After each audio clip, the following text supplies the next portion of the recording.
Well, Christmas break has come and gone, and it's time for school to kick back in. Your kids are going off to school. So let's talk today about education, and let's talk about the relationship between the government and your family, and how we think biblically about this subject.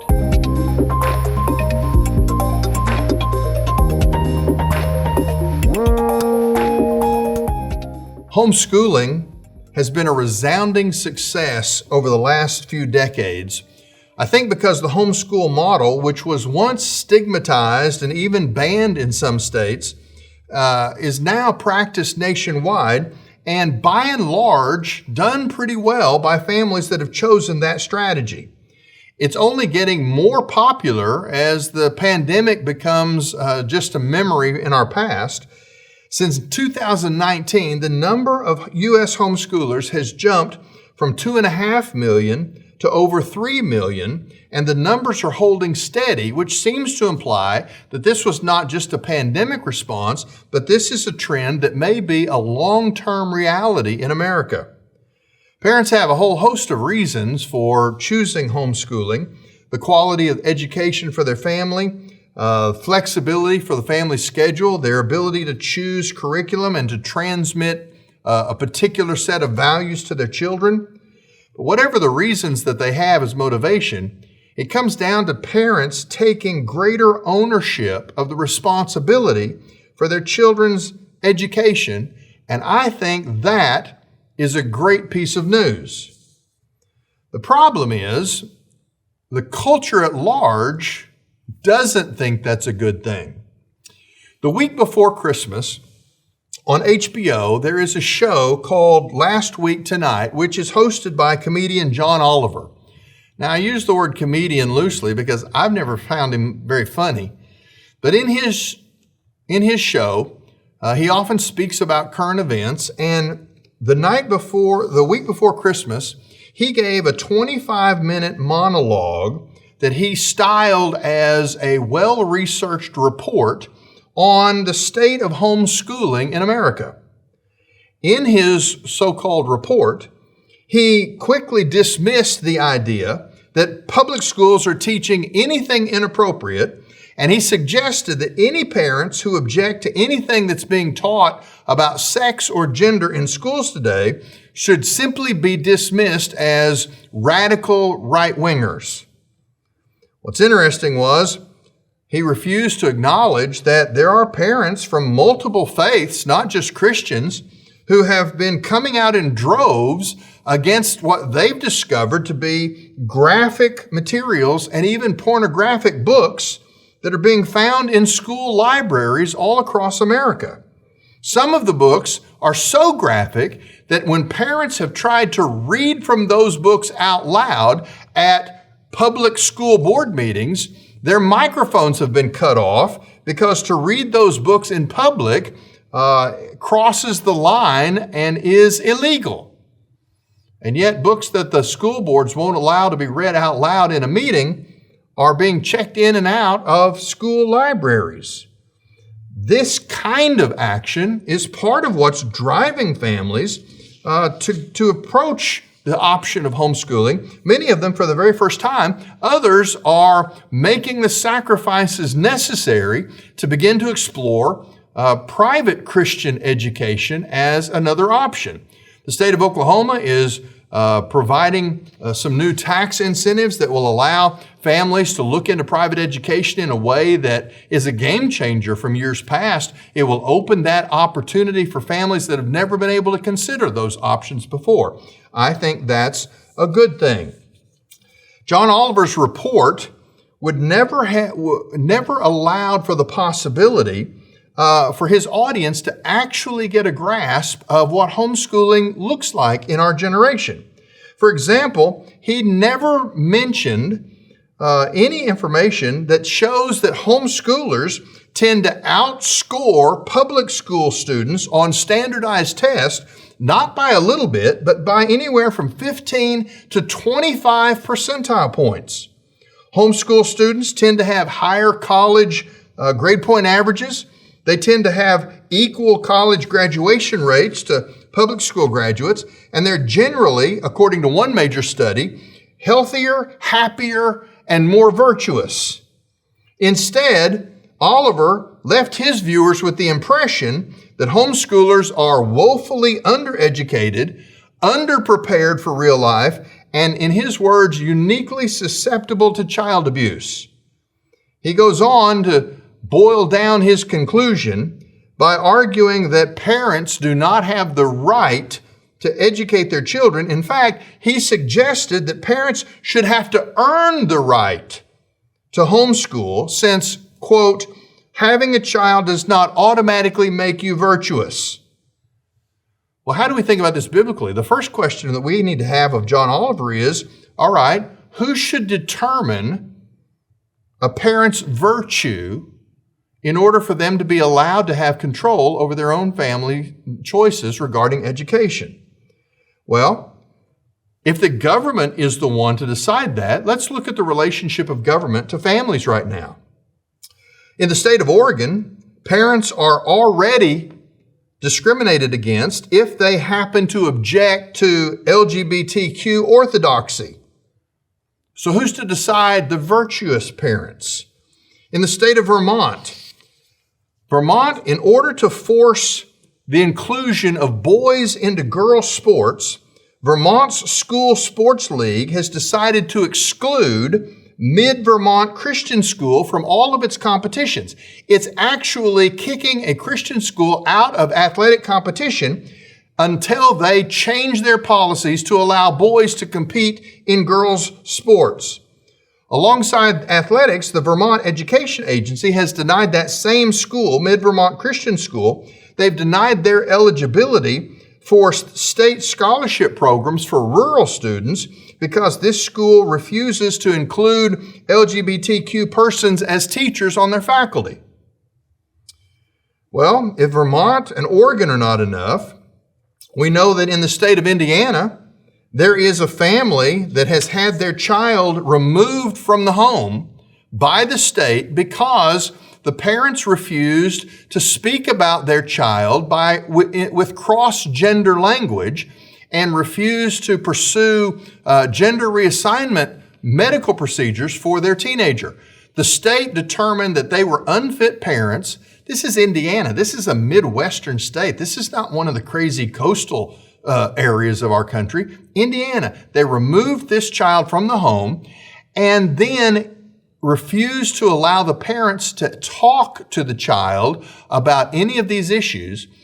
And even when they dismissed all charges after investigation, even after they dismissed all charges of misconduct or abuse against the parents, they refused to release the child back into the home. And the teenager actually aged out of the state foster care system, turned 18, and was released on his own without ever letting him go back to his family, even though the family had been cleared of all wrongdoing.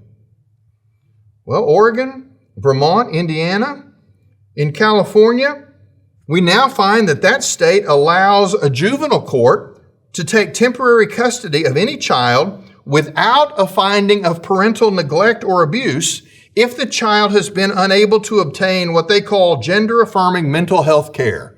In other words, you don't have to be guilty of neglect. You don't have to be guilty of abuse. You simply have to be guilty of not abiding by the government's standard for transgender policy, and your child can be removed from the home.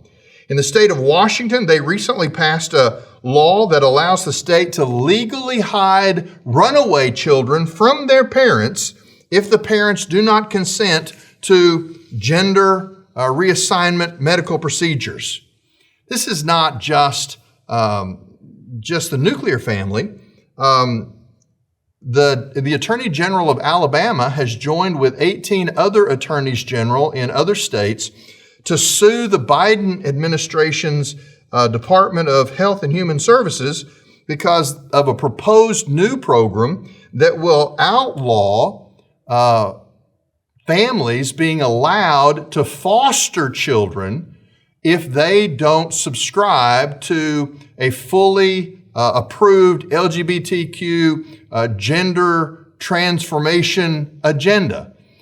The problem with that is they, at the risk of advancing their ideology, they are guaranteeing that there will be tens of thousands, possibly hundreds of thousands of children that will have nowhere to go, because statistics show us that it's through Catholic adoption services and through primarily Christian organizations that the vast majority of foster parents come from.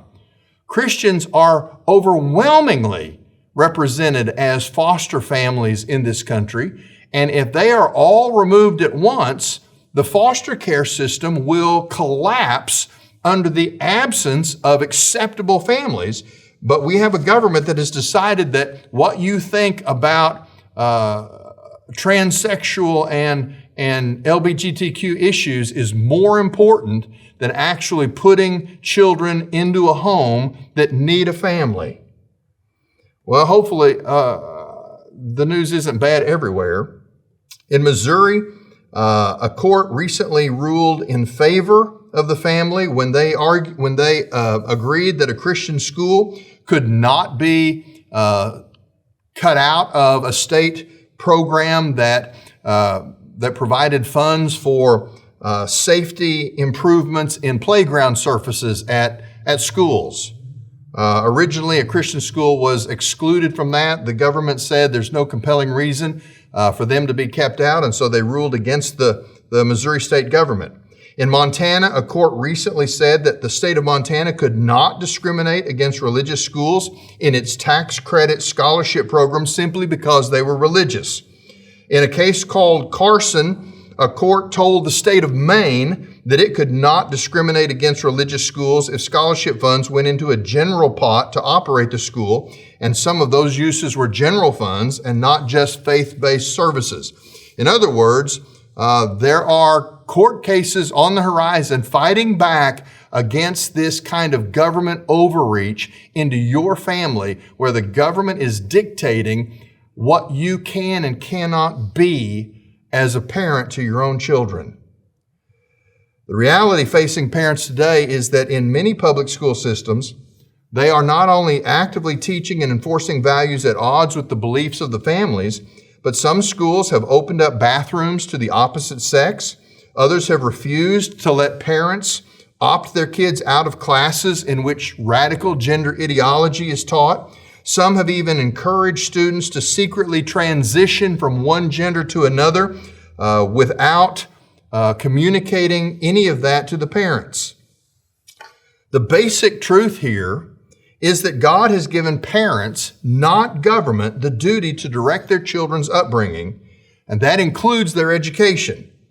As a result, any law that interferes with this obligation conflicts with God's design and will ultimately undermine this culture and the flourishing of the humans that make up this country.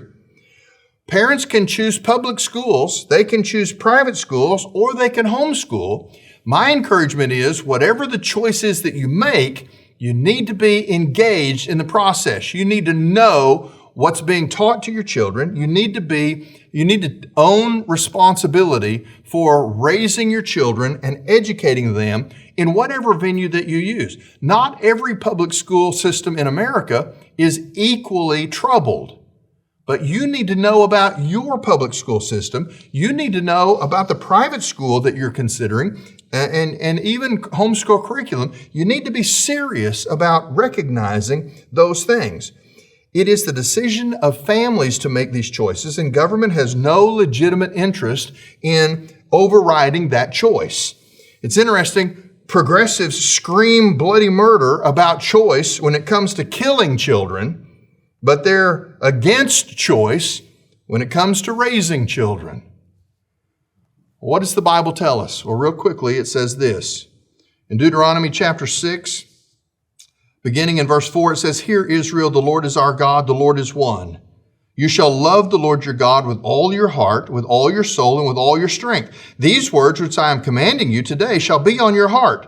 Verse 7, "And you shall repeat them diligently to your sons, and speak of them when you sit in your house, when you walk on the road, when you lie down, and when you get up." We can go to the New Testament and we could look at Ephesians chapter 6 where it says this, verse 4, "Fathers, do not provoke your children to anger, but bring them up in the discipline and instruction of the Lord." In other words, Mom and Dad, you will answer to the Lord for the way you raise your children. That means you're responsible for their education. Education is not something that can be delegated. It can't be handed off. You have to do it. If you raise your children to go to public schools, you need to be involved. You need to be engaged. You need to know what they're being taught. You need to debrief your children so that your value system is not being contradicted by what they learn at school. There are public schools out there where you can be engaged and involved and you can manage that. But there are some that you should abandon post-haste. Private school is an option, but even there, you've got to be engaged. You've got to be involved. Homeschool is the most hands-on type of education, but whatever you choose, you cannot spin off the responsibility for raising your children in the instruction and the direction that God has handed you to pass on to them. You see, it comes down to this. We often hear people say, "Render to Caesar the things that are Caesar's." And Jesus said, "Give to God the things that are God's." We often leave that in the realm of money. We say, give to the government the taxes that we owe, but give to God the things that belong to Him. But I'm telling you, that verse is so much broader than material resources. It has to do with our families, particularly our children. And we do not give over the direction and training of our children to the government, because that does not rightly belong to Caesar. That belongs to God. And He has made you the steward responsible for those young lives. Maybe you're grandparents. You still have a role to play, an influence to exert.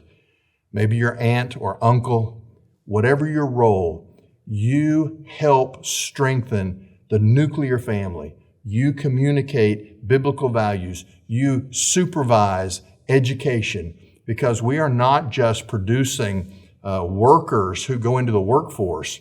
As Christians, we're producing warriors who will face leadership in the kingdom of God in the next generation. Know your public school system. Consider Christian schooling options, and if those are best for you. Even examine homeschooling to the point of interviewing families that do that. Find what you can do that best produces the kind of child that you've been charged by God to raise up. That's our biblical understanding of this topic. And the bottom line is, outside of physical safety, when there is actual abuse or neglect that is physically damaging to children, beyond that, the government should essentially stay out of our homes. Find your way to the Word of God and rediscover what a godly family looks like and what your job is within that family. And then go make the world a different place because of the children that you raised and sent out to be leaders in their generation. This is Truth Currents.